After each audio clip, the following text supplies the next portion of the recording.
प्रिय भैया बहनों, आज हम सभी कक्षा सप्तम विज्ञान विषय के अंतर्गत जल में ही इसके दूसरे टॉपिक की चर्चा करेंगे, जिसका नाम है विलायक के रूप में जल। जल एक बहुत प्रबल विलायक है, जिसे सर्व विलायक भी कहा जाता है। वे पदार्थ जो जल में भली भांति घुल जाते हैं उन्हें हम क्या कहते हैं?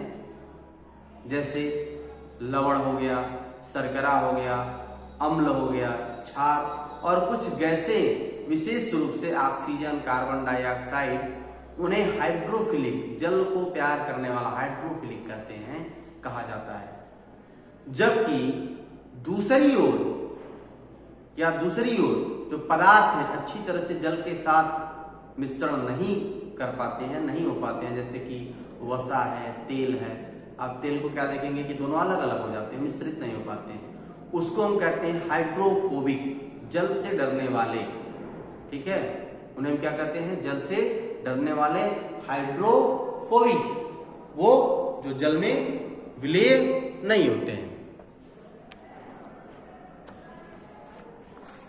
इस प्रकार से हमको पता चलता है कि जल किस प्रकार से हमारे जीवन में विलायक का स्वरूप धारण करता है, विलायक के रूप में कार्य करता है। आप कोई कोल्ड ड्रिंक की क्रियाकलाप के रूप में आप देख सकते हैं कि आप कोई एक कोल्ड ड्रिंक की बोतल है, ठीक है, ठंडी बोतल लीजिए और उसे हिलाइए। जब उसको आप हिलाते हैं तो आप क्या देखते हैं? बोतल से एकदम झाग निकलने लगता है। ऐसा क्यों होता है? यह झाग जल में कार्बन डाइऑक्साइड, जो कार्बन डाइऑक्साइड यानी कि CO2 है, ठीक, कार्बन डाइऑक्साइड, वो क्या होता है? गैस खुली होने के कारण वो झाग प्राप्त होती है, यानी उसमें कार्बन डाइऑक्साइड है। कार्बन डाइऑक्साइड की जल प्रदूषित है, यदि जल प्रदूषित है तो क्या है, वो उसमें से झाग निकलेगा। इस प्रकार जल में थोड़ी मात्रा में ऑक्सीजन भी घुली रहती है, जिससे जो जलीय जीव होते हैं उस पर श्वसन क्रिया करते हैं। आप ये ध्यान में रखिएगा कि बिना ऑक्सीजन के कोई भी जलीय जीव या कोई भी जीव श्वसन क्रिया नहीं कर सकता है। प्राय गर्मी के मौसम में कम गहरे तालाबों में मछलियां क्या होती है? मर जाती हैं। क्या आपने सोचा कि ऐसा क्यों होता है? तालाब का पानी गर्मी की अधिकता से गर्म हो जाता है, ठीक, जिससे पानी में घुलनशील ऑक्सीजन बाहर निकल जाती है। अंततः ऑक्सीजन की कमी के कारण, ठीक है, ऑक्सीजन की क्या हो जाती है? कमी हो जाती है, और उस कमी के कारण मछलियां मरने लगती हैं। इससे स्पष्ट रूप से कहा जा सकता है कि जल में ठोस, द्रव, गैस सभी घुल जाते हैं। जल अधिकांश पदार्थों के लिए या अधिकांश पदार्थों को क्या करता है? अपने आप में मिला लेता है। इसलिए क्या है? जल एक विलायक है, किंतु कुछ पदार्थ जल में ज्यादा घुल जाते हैं, जैसे कि नमक है, पानी में पूर्ण रूप से क्या हो जाता है? विलीय हो जाता है। और कुछ पदार्थ जल में कम घुलते हैं, जैसे कि चाक है, चाक की खड़िया है, ये कम विलीय होते हैं, ठीक। तो ये क्या कर रहा है? अपने में जो मिला ले उसको हम क्या कहते हैं? विलायक कहते हैं। तो जल क्या करता है? सारी चीजों को अपने आप में मिला लेता है, इसलिए वो क्या है? प्रबल विलायक के रूप में, सर्व विलायक के रूप में हमारे सामने प्रस्तुत होता है। दूसरी चीज जो आती है वो आती है जल की कठोरता। जल जिसमें साबुन के साथ अधिक झाग उत्पन्न नहीं होता है, ठीक है। जल की कठोरता के विषय में चर्चा करेंगे। जल की कठोरता,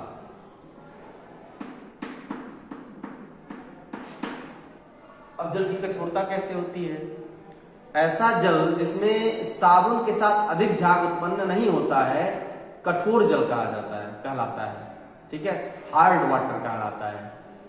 जल की कठोरता calcium bicarbonate, magnesium bicarbonate, calcium chloride या मैग्नीशियम क्लोराइड, ठीक है, इसके कुछ फार्मूले भी हैं। जैसे कि हम यदि इसमें देखें तो कैल्शियम बाइकार्बोनेट CaHCO3 का होल ट्वाइस, CaHCO3 का होल ट्वाइस, इसको हम कहते हैं calcium bicarbonate. Magnesium bicarbonate same इसी के स्थान पे क्या हो जाएगा Mg, और सेम ये ऐसे रहेगा और इसको हम लिख देंगे MgHCO3 का whole twice. Calcium chloride, calcium chloride का फार्मूला क्या होता है CaCl2, इसको हम क्या कहते हैं कैल्शियम क्लोराइड। मैग्नीशियम क्लोराइड, ठीक है, तो इसके स्थान पे क्या आ जाएगा MgCl2, इसको हम कहते हैं मैग्नीशियम क्लोराइड। ठीक, इस प्रकार से कई तत्व हैं जिसके कारण जल में झाग उत्पन्न नहीं होता है। ठीक है, 1960 में वैज्ञानिक क्रिस मिल्वी ने बताया कि कठोर जल का वर्गीकरण उसमें उपस्थित आयनों के आधार पर किया जाता है। ठीक है, किया जाता है या किया जा सकता है कि जल की कठोरता दो प्रकार की होती है, एक अस्थायी कठोरता होती है और एक अस्थायी कठोरता होती है। जल की जो कठोरता होती है वह दो प्रकार से होती है, एक अस्थायी कठोरता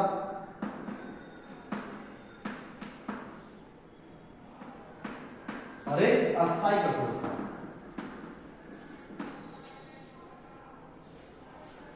ठीक, अस्थायी कठोरता क्या होती है? जल की अस्थायी कठोरता, उसमें कैल्शियम बाइकार्बोनेट और मैग्नीशियम बाइकार्बोनेट के उपस्थित होने के कारण या घुले होने के कारण क्या होता है कि जो उसकी कठोरता होती है वह अल्प समय के लिए होती है। ठीक है, उसकी निम्नलिखित विधियों द्वारा क्या नाम है उसको दूर किया जा सकता है। जैसे यदि वो इसमें अस्थायी कठोरता है तो इसको उबाल करके, अस्थायी कठोरता को उबाल करके, किसकी उपस्थिति में? सोडियम क्लोराइड की उपस्थिति में आप कैल्शियम बाइकार्बोनेट की उपस्थिति में, मैग्नीशियम बाइकार्बोनेट की उपस्थिति में उसको आप क्या कर सकते हैं, उबाल करके, जल को उबालने पर इसमें घुले जो कैल्शियम बाइकार्बोनेट और मैग्नीशियम बाइकार्बोनेट के तत्व होते हैं कार्बन डाइऑक्साइड गैस में परिवर्तित हो जाते हैं और अगले लवण को छान करके आप इनको अलग कर सकते हैं। ठीक है, जैसे कि यदि इस सूत्र से देखा जाए उबाल करके तो क्या हो जाएगा कैल्शियम बाइकार्बोनेट। ठीक है, इसको गर्म करने पर क्या होगा कि कैल्शियम कार्बोनेट में टूट जाएगा, ये अविलेय लवण होगा जो किसी में विलय नहीं होगा, कैल्शियम कार्बोनेट। और क्या बचा यहां से, कैल्शियम कार्बोनेट निकला तो क्या हो जाएगा CO2 और कार्बन डाइऑक्साइड भी अलग हो जाएगा और वाटर बन जाएगा।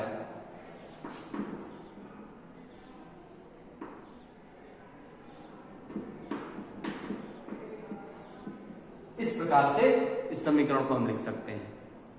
ठीक है, एक अविलेय लवण बनेगा, क्या बनेगा, कैल्शियम कार्बोनेट बनेगा और कार्बन डाइऑक्साइड बनेगा और पानी बाहर अलग हो जाएगा उबालेंगे तो।